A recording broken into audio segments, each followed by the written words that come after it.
अस्सलाम वालेकुम स्टूडेंट्स, कैसे हैं आप सब? ठीक हैं?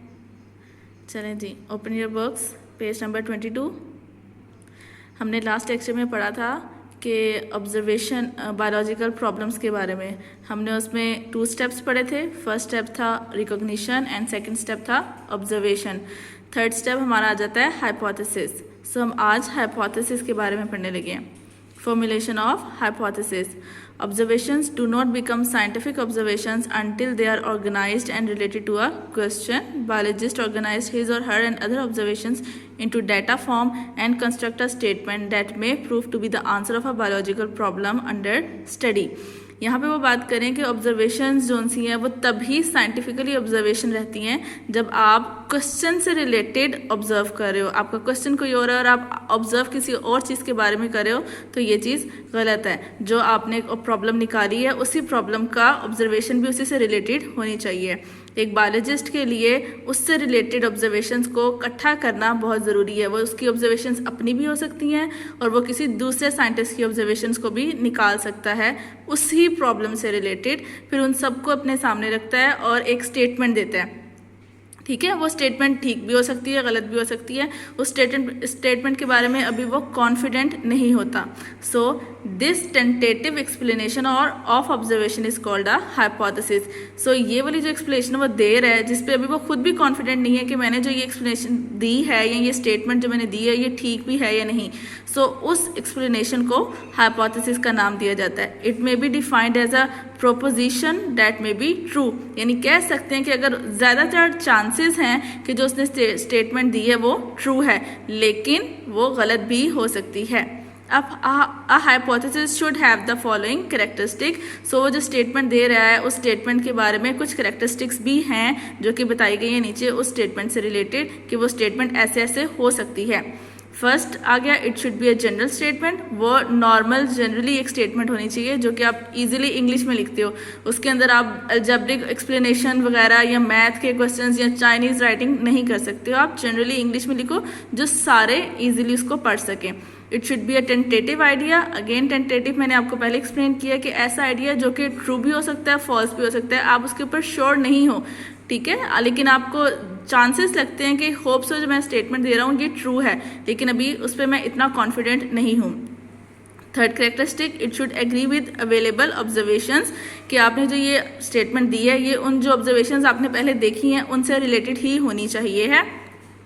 It should be kept as simple as possible. आप अपनी उस स्टेटमेंट को सिंपल रखोगे तो ज़्यादा बेहतर है। अगर आप उसके अंदर और बहुत सारे वर्ड, कॉमास और दूसरे एक्सप्रेशंस यूज़ करोगे तो आपकी वो स्टेटमेंट थोड़ी सी मुश्किल हो सकती है और दूसरों को समझने में भी मुश्किल होगी। इसलिए उसको जितना सिंपल रखोगे उतना ही आसान रहेगा आपको समझाने में भी अगलों को और अगले को समझने में भी। Last, it should be testable and potentially falsifiable. जो कि ये मेन उसका आप कह लो कि कैरेक्टरिस्टिक है कि जो आप ऑब्जर्वेशन देख रहे हो उसके ऊपर जो स्टेटमेंट दे रहे हो उस स्टेटमेंट से रिलेटेड आप एक्सपेरिमेंट भी परफॉर्म कर सको। जब एक्सपेरिमेंट परफॉर्म करोगे तभी हम कह सकेंगे कि वो जो आपने स्टेटमेंट दी है वो ट्रू है या फॉल्स है। अगर उसके ऊपर एक्सपेरिमेंट ही परफॉर्म नहीं होगा तो फिर आप कैसे कहोगे कि ये ट्रू है या फॉल्स है। सो वो टेस्टेबल होनी चाहिए। टेस्टेबल मीन्स एक्सपेरिमेंट परफॉर्म कर सकें उसके ऊपर और बाद में वो फॉल्सेबल भी होनी चाहिए, यानी कि अगर एक्सपेरिमेंट ठीक नहीं आ रहा तो यानी वो फॉल्स है। ऐसा नहीं है कि वो आप उसको यूनिवर्सल ट्रुथ बना दो कि जो मैंने ये स्टेटमेंट दी है ये ट्रुथ ही है, ये गलत नहीं हो सकती। होप सो गलत भी हो सकती है। बहुत सारे साइंटिस्ट ने बहुत टाइम तक काम किया और उसके बाद जाके उनकी कोई भी ऑब्जर्वेशन या हाइपोथेसिस करेक्ट माना गया। In other words, there should be a way to show the hypothesis is false, a way to disprove the hypothesis. यानी वो यही कह रहे हैं कि अगर कोई और साइंटिस्ट आपकी उस स्टेटमेंट के साथ एग्री नहीं करता तो वो उसको डिसप्रूव भी कर सकता है। इसलिए आपकी स्टेटमेंट ऐसी हो कि दूसरा उसके अगेंस्ट खड़ा हो सके। A great deal of careful and creative thinking is necessary for the formulation of hypothesis.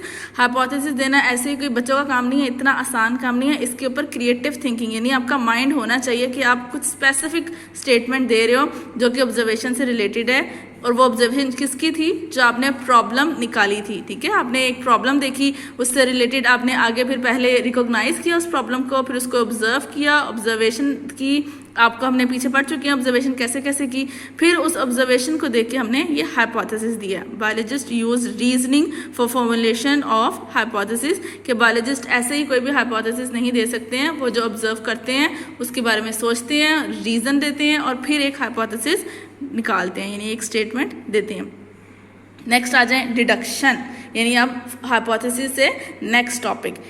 Deduction में क्या हो रहा है, यानी आप जो भी ऊपर स्टेटमेंट दे रहे हो उस स्टेटमेंट से रिलेटेड इफ़ देन लॉजिक है, ठीक है, यानी कि अगर या फिर मगर, अगर ऐसा है तो कैसा है, ठीक है, यानी यहाँ पे आप जो भी स्टेटमेंट दे रहे हो उसके साथ अगर लगा दो, अगर मैं इस चीज़ को ऐसे करूँगा तो कैसे होगी।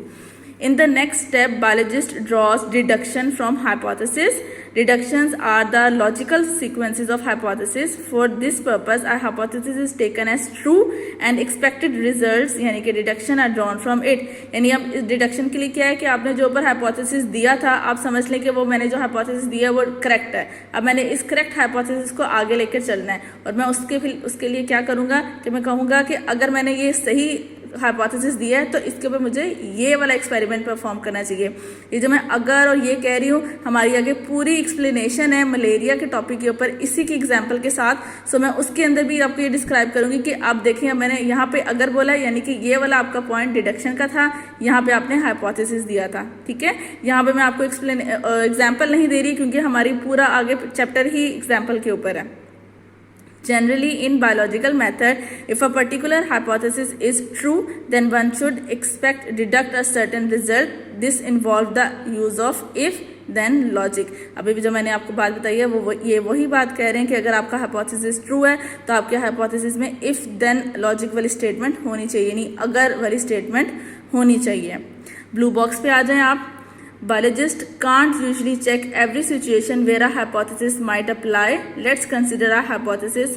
यानी वो कह रहे हैं कि हर जगह ज़रूरी नहीं है कि हाइपोथेसिस, यानी हर सिचुएशन में हाइपोथेसिस का आना ज़रूरी नहीं है। एक जगह पे उन्होंने आपको ये एग्जांपल भी दी है। All plant cells have a nucleus, हमें पता है हर प्लांट सेल में, यानी हर सेल में ही न्यूक्लियस होता है। Biologist can not examine every living plant and every plant that has ever lived to see if this hypothesis is false.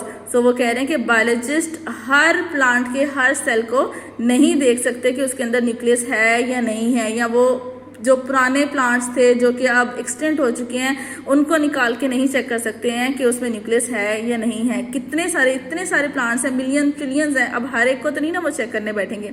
Instead तो फिर वो क्या करते हैं, biologist generate deduction using reasoning. तो बायोलॉजिस्ट डिडक्शन दे देते हैं, यानी वो अगर का वर्ड यूज़ कर देते हैं रीजनिंग के साथ। अपने माइंड में सोचते हैं, समझते हैं कि अगर एक सेल में है, 4 सेल में है, 10 सेल में है, तो यानी अगर इनमें है तो फिर बाकियों में भी होंगी।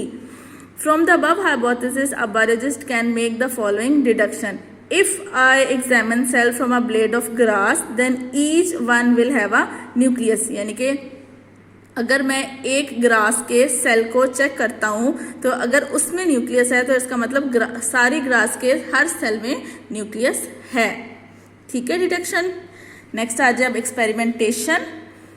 The most basic step of biological method is experimentation, यानी कि जो सबसे बेसिक जहाँ से हमारी स्टार्टिंग होती है एक ऑब्जर्वेशन को, हाइपोथेसिस को या डिडक्शन को ट्रू यानी डिक्लेयर करने की, वो है एक्सपेरिमेंटेशन। जब तक आप एक्सपेरिमेंट नहीं करेंगे आप उस हाइपोथेसिस को ना तो ट्रू कह सकते हो ना ही फॉल्स कह सकते हो। सो ये मोस्ट बेसिक है और मेजर स्टेप है। Biologists perform experiment to see if hypotheses are true or not. The deductions which are drawn from hypotheses are subjected to rigorous testing. Through experimentation, biologists learn which hypothesis is correct. So वो experiment करते हैं, experiment के बाद deduction जो आपने दी होती है उसको क्लियर करते हैं कि जो मैंने डिडक्शन दी है वो ठीक है या नहीं ठीक।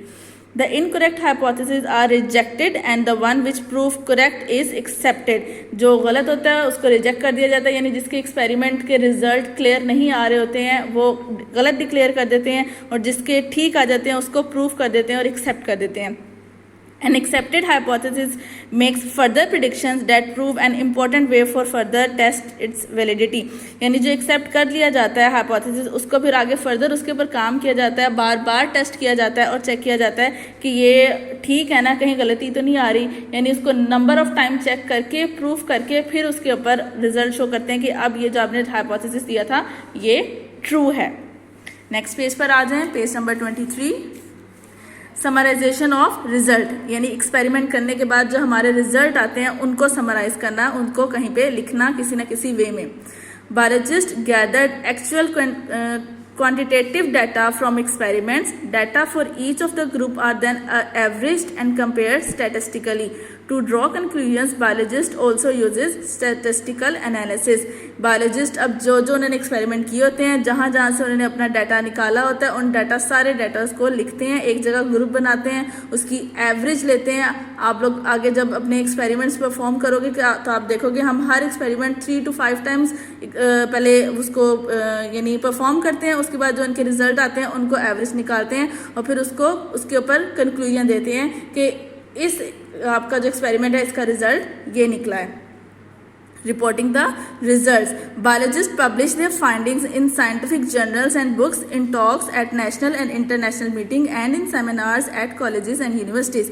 जब बायोलॉजिस्ट के पास अब रिजल्ट आ जाता है तो फिर वो रिजल्ट वो अपनी बुक्स में, जर्नल्स में, मीटिंग्स में या सेमिनार्स में फिर बताते हैं। यानी कि अगर आप थोड़े अभी तो आप 9th-10th लेवल पे अपनी सिर्फ कॉपी पे लिखते हो ना, जब आप थोड़े बड़े लेवल पे आ जाते हो, यूनिवर्सिटी कॉलेजेस में आ जाते हो, तो जिसको हम कहते हैं हमने रिसर्च किया, रिसर्च के बाद अपना डाटा पूरा ऑर्गेनाइज किया, एक्सपेरिमेंट करके रिजल्ट निकाला है, ठीक है।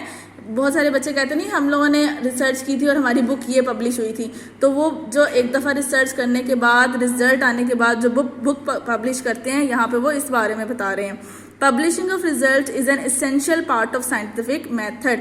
सो पब्लिश करना एक इम्पॉर्टेंट बात है। अगर आप पब्लिश नहीं करोगे तो दुनिया को पता कैसे चलेगा कि आपने किसी टॉपिक के ऊपर या किसी भी प्रॉब्लम के ऊपर काम किया था और आपका रिजल्ट ये आया था। It allows other people to verify the results and और apply the knowledge to solve other problem. इससे ये होता है, एक तो आपकी जो आपने एक्सपेरिमेंट परफॉर्म किया, आपने जो काम किया वो दूसरों तक पहुँचता है, और इससे ये होता है कि दूसरों को भी हेल्प आउट होती है कि वो जब अपना काम कर रहे होते हैं तो वो आपके काम से हेल्प ले सकते हैं, ठीक है। ऊपर आ जाए, what is controlled in experiment, यानी कंट्रोल। अगर आप जब एक्सपेरिमेंट परफॉर्म करेंगे, जब हम लोग आगे अपना एक्सपेरिमेंटेशन शुरू करेंगे तो आप देखोगे बहुत सारी जगह पे कंट्रोल एक्सपेरिमेंट रखा जाता है। अब कंट्रोल एक्सपेरिमेंट क्या है? In science, when doing the experiment, it must be a controlled experiment. The scientist must construct an experimental group with a control group. The two groups are treated exactly alike except for the one variable being tested. For example, if in an experiment to test the necessity of carbon dioxide for photosynthesis, one can construct the control group, a plant with freely available carbon dioxide, with an experimental group, a plant with no carbon dioxide available. The necessity of carbon dioxide will be proved when photosynthesis occur in the control group and does not occur in the experimental group. Control group ये ऐसा group होता है जिसके अंदर आप जो भी experiment perform कर रहे हो उससे रिलेटेड जितनी चीज़ें हैं सब उसको दिए जाती हैं। यानी कि ये नॉर्मल परफॉर्मेंस होती है, और जो एक्सपेरिमेंट के लिए आप परफॉर्म कर रहे होते हो वो दूसरा होता है। यानी आप एक ही जगह पे 2 सेटअप करते हो, ठीक है। एक सेटअप में आप सारी चीज़ें अवेलेबल देते हो और दूसरे में उसको एक्सेप्ट कर देते हो, जैसे कि फोटोसिंथेसिस। और फोटोसिंथेसिस में आपको पता है कार्बन डाइऑक्साइड ज़रूरी है। सो आप एक एक्सपेरिमेंट का जो इक्विपमेंट रखा है उसमें कार्बन डाइऑक्साइड दोगे और दूसरे में नहीं दोगे। जिसमें दे रहे होगे उसके अंदर आप खुद ही देख लोगे कि फोटोसिंथेसिस का प्रोसेस चलेगा, और जिसमें नहीं दोगे वहां पर नहीं चलेगा, जो कि प्रूफ करेगा कि यहाँ पर कार्बन डाइऑक्साइड नहीं थी, फोटोसिंथेसिस नहीं हुई थी। क्लियर है ये टॉपिक? अब इनको अच्छे से याद कर लीजिएगा।